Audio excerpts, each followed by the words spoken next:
this intermission, we are going to review the basics of SBAR. SBAR is a mnemonic that stands for Situation, Background, Assessment, or for unlicensed staff, your analysis of the situation, and Recommendation, or in some cases, the request you're making or proposing. SBAR gets to the core of the situation quickly without sacrificing important data. SBAR is extremely useful in healthcare settings because it enables healthcare workers to convey the details of a patient situation quickly, all while including pertinent background information. SBAR helps you to start a meaningful dialogue about which actions to take with your listener or reader. So why use it? SBAR helps to minimize risk, improve your communication and documentation, and ensures workflow efficiency, which thereby improves overall patient care. SBAR can be used in a number of communication exchanges. It can help you formulate your thoughts before a phone call or a face-to-face conversation. It can also provide clear and objective documentation in the patient's record or in a telephone encounter. It's even a great tool to use when crafting an email or a memo. In the following 4.5-minute video, we will learn more about the SBAR technique and how you can use it in an ECW telephone encounter. In this telephone encounter, we're going to head on up to the T Jelly Bean and open up the telephone encounter or create a new telephone encounter from the drop-down menu. We'll then choose a test patient. So under Patient, we'll hit the Select button and then search for a training department patient, which we'll use in this scenario.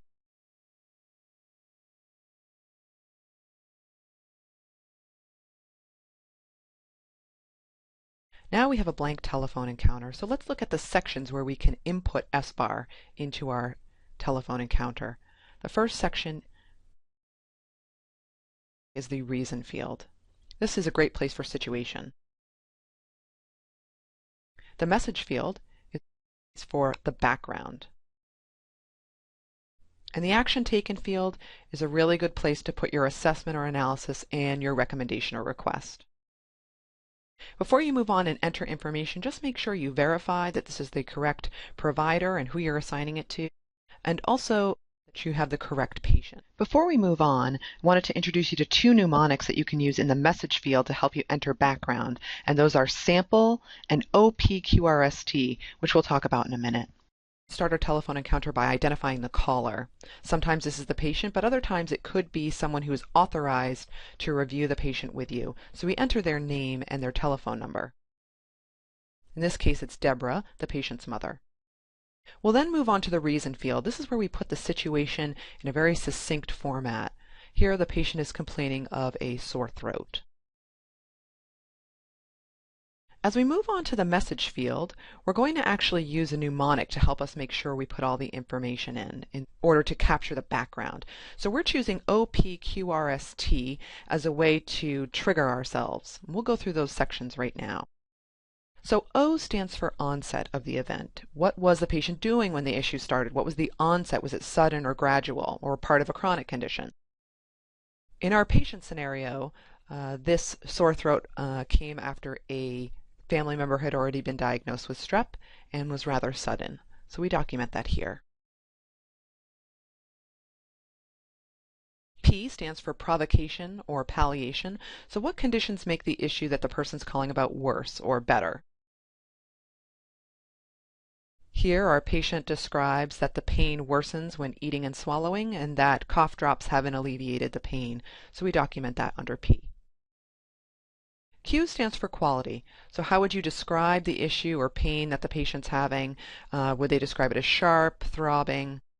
This patient describes their pain as searing on swallowing and difficulty swallowing, and also reports a quote that they feel their throat is very thick. So we document that here. R stands for region or radiation. So is the issue or symptom located on a particular place in the body and does it radiate anywhere? This is very important information for our providers as well in order to help diagnose the possible causes of the symptoms. So our patient talks about localized throat pain and some swelling below the ears. S stands for severity, and we use a pain scale of 1 to 10 to talk about how the symptoms are for the patient. This patient reports a 5 out of 10 pain. Finally, time is more about duration rather than onset. So here we're going to report anything that the patient mentions about how long this sore throat has been happening. We will want to timestamp in the action field before we offer up our assessment or analysis of the situation. So what do we think is happening here? We think that the patient very likely has strep throat, and we've booked an office visit. So we finish up our SBAR with a recommendation. It's also a great way to end an SBAR by asking a question. So here we ask the provider if they would like a quick strep or maybe a throat culture when the patient is arriving. This will ensure we have a seamless patient transition. And before we assign this telephone encounter, we give the reader our information about where we're available and a telephone number in case they need to call us back or have any further questions. And there you have it. That's SBAR in a telephone encounter. To summarize, here are a few key takeaway points to remember about SBAR. Your situation should be no more than 5 words. Get the person's attention by stating the main issue or issue of greatest concern first. If the situation is time sensitive, consider talking directly to the person you need assistance from. Otherwise, mark the telephone encounter as high priority and be clear when you need follow-up. It should be noted that a telephone encounter should never be used to ask for assistance during an emergency situation, as doing so may delay care for the patient. Be sure to clearly separate multiple issues and provide background from the caller or the patient, or their medical record prior to sending the telephone encounter. Using a mnemonic makes it easier for your reader to review the issue, so learn more about using mnemonics in your background message field. Finally, always timestamp before documenting in the action taken field so that your actions are accounted for. Thanks for taking the time to learn about SBAR. If you have any questions about this video, you can contact the InterMed training team at the following email address: training@intermed.com.